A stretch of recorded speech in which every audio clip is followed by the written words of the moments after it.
नमस्कार, मैं हूं ब्रजेश और देखिए इस वक्त हम पहुंच चुके हैं सिवान के दरौंदा विधानसभा में और मेरे साथ अभी जन सुराज के जो भावी विधायक प्रत्याशी के तौर पर अपने आप को जो रिप्रेजेंट कर रहे हैं सत्येंद्र कुमार यादव, वो मेरे साथ अभी बात करने के लिए मौजूद हैं। दरौंदा विधानसभा पर कुछ चर्चा होगी और ख़ास करके जिस तरह से मानसून के महीने में जो सियासत है पूरी तरह से गर्म हो चुकी है, इस पर लेकर भी लगातार हम जो है एक एक करके बिंदुओं पर जो है चर्चा करेंगे। तो मेरे साथ अभी सत्येंद्र जी हैं। सत्येंद्र जी से हम जानना चाहेंगे, सत्येंद्र जी हम आपसे सबसे पहले जानना चाहेंगे कि सूबे के जो एनडीए की सरकार है, उन्होंने अब 400 जो वृद्धा पेंशन मिलता था अब 1100 रुपये कल से वो कर दी गई है और कल से ही वो प्रभावी हो चुकी है। आप इसको कैसे देखते हैं? सबसे पहले अपने चैनल को नमस्कार करता हूँ। सर जी, ऐसे हमारे पार्टी प्रधान किशोर जी का जो कहना है, ये हमारी सरकार जब बनती है, जब बनेगी तो मैं 2000 पेंशन को दूंगा, बूढ़ा पेंशन। अभी प्रशांत किशोर जी की बातों को सुनकर देखकर एनडीए की सरकार जो है नीतीश कुमार जी बोल रहे हैं ये 400 से हम 1100 कर देंगे। 1100 क्या होता है, चंदा के रूप में देते हैं, और वो भी नहीं हो पाएगा। 1100 देखिएगा, आप बोले हैं लेकिन हो नहीं पाएगा और कर नहीं पाएंगे। प्रशांत किशोर जी का कहना है उनका सरकार आएगी तो 2000 रुपया प्रत्येक बूढ़ा पेंशन मिलेगा। यानी आप कहना चाह रहे हैं कि प्रशांत किशोर जी जिस तरह से ये रणभूमि में उद्घोष कर दिए थे कि जब मेरी सरकार यानी जन सुराज की सरकार आती है तो वृद्धा पेंशन को 400 से हटाकर वो 2000 रुपये कर देंगे। आप कहना चाह रहे हैं कि प्रधान जी के दबाव में जो है एनडीए की सरकार जो है चुनाव से पहले लॉलीपॉप दे दी है, 400 की जगह 1100 वृद्धा पेंशन कर दी है। सर जी, अभी वोट आने वाला है, इलेक्शन होने वाला है, इसलिए दबाव कर रही है। नीतीश कुमार जी बोल रहे हैं कि 400 का बदला 1100 देंगे। वो वोट लेने के लिए बोल रहे हैं जनता से।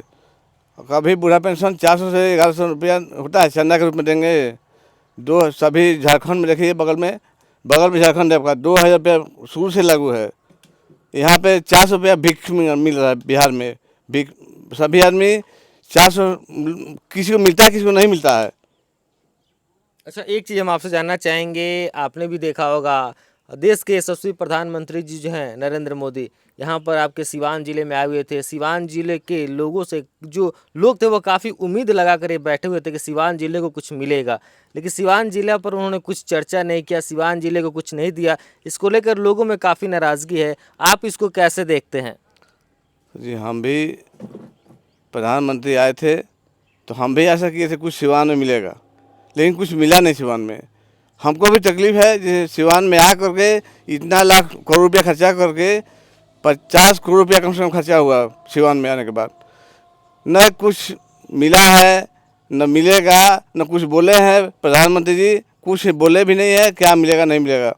आप लोगों को क्या उम्मीद थी कि सिवान में प्रधानमंत्री जी आएंगे तो क्या दे सकते हैं? आप लोगों को कुछ उम्मीद होगी ना, कुछ कयास लगा रहे होंगे आप लोग। जनता तो ताक लगाई हुई थी बोलने के लिए ये कल कारखाना चालू हो जाएगा, जो भी बंद है, चीनी मिल, सूता मिल चालू करवाएंगे प्रधानमंत्री आए हैं तो, लेकिन वो भी नहीं चालू हुआ। जनता ठप लगा गई, देखते रह गई, कुछ बोले नहीं प्रधानमंत्री जी।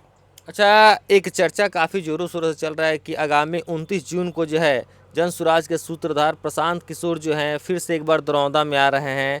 दरौंदा में किस तरह की रणनीति आप लोग बना रहे हैं, किस तरह का जनसंपर्क कर रहे हैं?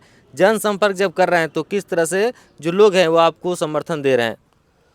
हम घूम रहे हैं, प्रत्येक पंचायत में जा रहे हैं, प्रत्येक जगह घूम रहे हैं, गली गली में जा रहे हैं। सभी जनता खुश है, प्रशांत जी के विचारों से बहुत खुश है जनता। जनता खुश है कि प्रशांत जी जो बात वादा करते हैं वो करते हैं। प्रशांत जी ने जो जनता को नवयुवक को बोल दिए कि मैं नौकरी दूंगा तो दूंगा, प्लान बंद करूंगा बाहर के जाने के लिए। गुजरात में, बम्बे में, दिल्ली में, मद्रास में कहीं भी आदमी जाए प्लान बंद होगा। जो भी प्लान शुरू करेंगे प्रशांत किशोर जी करेंगे। बिहार में बदलाव लाएंगे, बदलाव आएंगे, बदलाव आएगा। अच्छा, एक चीज़ हम अंतिम आपसे जानना चाहेंगे कि जिस तरह से जनसुराज के सूत्रधार जो हैं प्रशांत जी लगातार वो कहते हैं कि हम पलायन को रोक देंगे, रोजगार पर बातें करेंगे, शिक्षा पे बातें करेंगे, आप इस बात से कितना सहमत हैं कि अगर जनसुराज की सरकार आती है तो इस तरह का जो काम है वो लागू हो सकता है? एकदम हो सकता है। प्रशांत जी झूठा बात कभी नहीं करते हैं। आप बताइए कितने आदमी को मुख्यमंत्री, प्रधानमंत्री मोदी जी को बनाए, नीतीश कुमार जी को बनाए, कोलकाता में बनाए, ममता बनर्जी को बनाए, कहाँ तमिलनाडु में बनाए, सभी को बना सकते हैं तो अपना नहीं कर सकते हैं। बिहार में बदलाव ला के छोड़ेंगे प्रशांत किशोर जी, और लाएंगे बिहार में, दिखाएंगे प्लान को, दिखाएंगे रोक के, युवा लगा जितना भी है सबको दिखाएंगे, कारखाना लगाएंगे, यहाँ पे कारखाना लगेगा। आपको उम्मीद है? हमको भी उम्मीद है, हम ही रहेंगे साथ में, इसीलिए आप साथ में हैं। जी हम ही सब काम छोड़ के साथ में।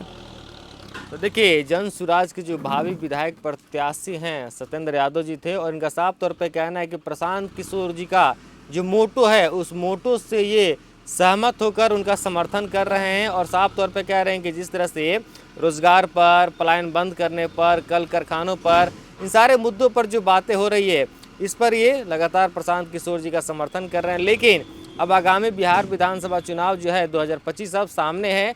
आने वाले दिनों में ये देखना काफ़ी दिलचस्प होगा कि कौन से पार्टी से, कौन से विधानसभा से कौन प्रत्याशी बनते हैं। ये हम लोग के लिए देखना काफ़ी दिलचस्प रहेगा। तब तक बने रहे मेरे साथ।